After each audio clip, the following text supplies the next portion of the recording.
Voici une des plus petites îles des Caraïbes. Un paradis turquoise, encore très peu visité. Bienvenue au Curaçao.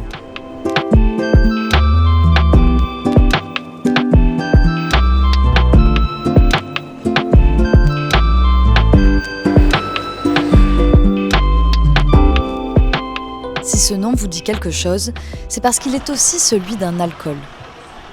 La liqueur de Curaçao est fabriquée depuis 1880 dans ce manoir du 19e siècle. Et chaque jour, ce sont des centaines de touristes qui viennent visiter la distillerie, comme ces deux touristes colombiens, tout juste descendus de leur bateau de croisière. C'est bon, c'est excellent. Je vais en goûter d'autres. Celui-ci est spécialement aromatisé au chocolat. C'est la première fois que j'en goûte. Et c'est comment ? Très bon, même très très bon. C'est délicieux.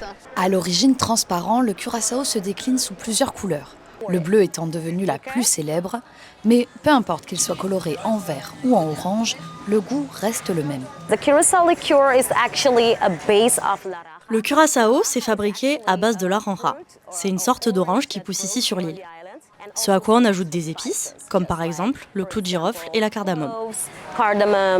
Si la couleur bleue a été choisie, c'est bien évidemment pour représenter les eaux paradisiaques de l'île. Et le moins que l'on puisse dire, c'est que la marque a visé juste.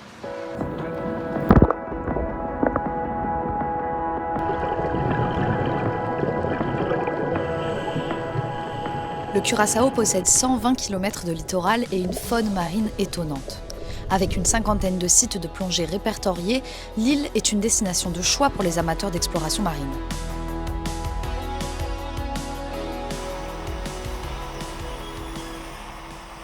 Ces expatriés français l'ont bien compris. Ce matin, après un an d'attente, Fabien et Caroline mettent le dernier coup de peinture sur leur voilier. Et surtout, ils mettent à l'eau leur nouveau lieu de travail, sur lequel ils ont prévu de faire plusieurs choses. Des excursions, en fait, tout simplement, à la fois à la voile, en plongée sous-marine, faire découvrir les fonds marins de l'île, mais également apporter quelque chose de plus à l'île. C'est pour ça qu'on veut collecter différentes données pour tout ce qui est université aux États-Unis, local et toutes ces choses-là, afin de pouvoir contribuer à la protection de la vie marine ici. Bien accueillis par la population locale, leur initiative pourrait faire avancer la recherche tout en sensibilisant les touristes à l'écosystème de l'île. Allez hop, je reprends la barre. Et surtout, le Curaçao, en plein développement, est un lieu idéal pour s'installer. Notre choix s'est tout de suite porté sur Curaçao parce qu'il y a exactement tous les critères de tout ce qu'on recherche quand on veut monter une entreprise quelque part. On a des plongées qui sont magnifiques, tout simplement. On a fait beaucoup d'études là-dessus et les fonds marins sont encore très bien préservés par rapport à d'autres endroits du globe. Fabien et Caroline ne devraient pas manquer de travail. En 2024, le Curaçao a atteint des records en accueillant 1,5 million de voyageurs. Entre janvier et novembre 2025, les arrivées touristiques avec nuitée étaient en hausse de 13%. L'Office du tourisme prévoit déjà 1000 chambres d'hôtels supplémentaires en 2026 et jusqu'à 2000 chambres de logement, incluant des plateformes comme Airbnb, d'ici 2 ans. Ce changement de dynamique et cette urbanisation, Dominique l'a vu de ses yeux. Boulanger français, il a décidé de venir s'installer sur l'île il y a 15 ans.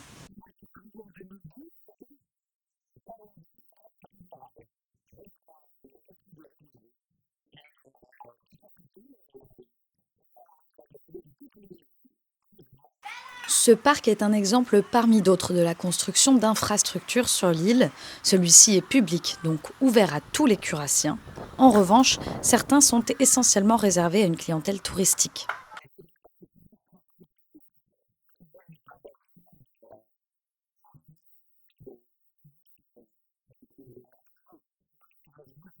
La Jamaïque voisine, entraînée dans une autre dynamique, elle, n'a presque plus de plage publique aujourd'hui. L'arrivée tardive du Curaçao sur la carte des îles paradisiaques lui donne donc un avantage de taille.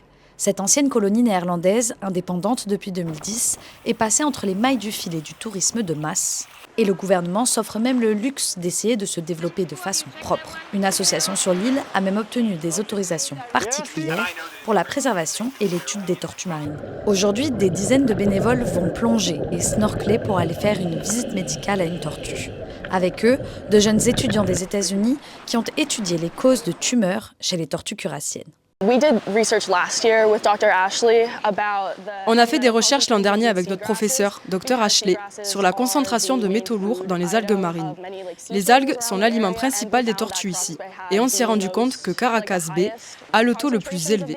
Ça pourrait être dû au tourisme ou à une ancienne plateforme pétrolière qui se trouvait ici.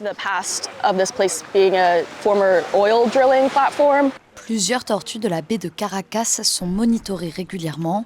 En parallèle, l'association forme de nombreux habitants de l'île pour protéger l'espèce et espère bientôt ouvrir un centre de protection des tortues dans une ancienne école de la capitale.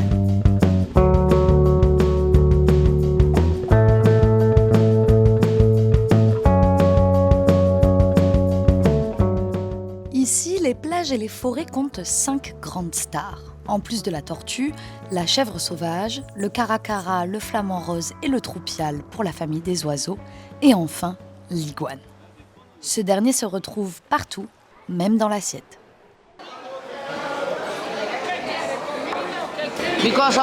Comme je suis née ici, je mange ça à chaque fois. C'est comme du poulet, c'est très bon. Même s'il fait 30 degrés, les habitués et les touristes se pressent pour manger de la soupe d'iguane au marché de Wilhelmstadt, la capitale. C'est ça la soupe d'iguane. C'est très facile à faire. On met de la citrouille, des pommes de terre, du maïs, de l'iguane et des épinards. Everybody love iguana. Tout le monde aime l'iguane. Vous n'aimez pas, vous ? Il ne reste plus qu'à venir tester. Fin 2025, le Curaçao a franchi un autre cap historique. L'île de 150 000 habitants est devenue le plus petit pays au monde à se qualifier pour une Coupe du monde de football. Il faudra garder un œil ouvert sur l'équipe nationale, surnommée la Blue Wave, en juin prochain aux États-Unis.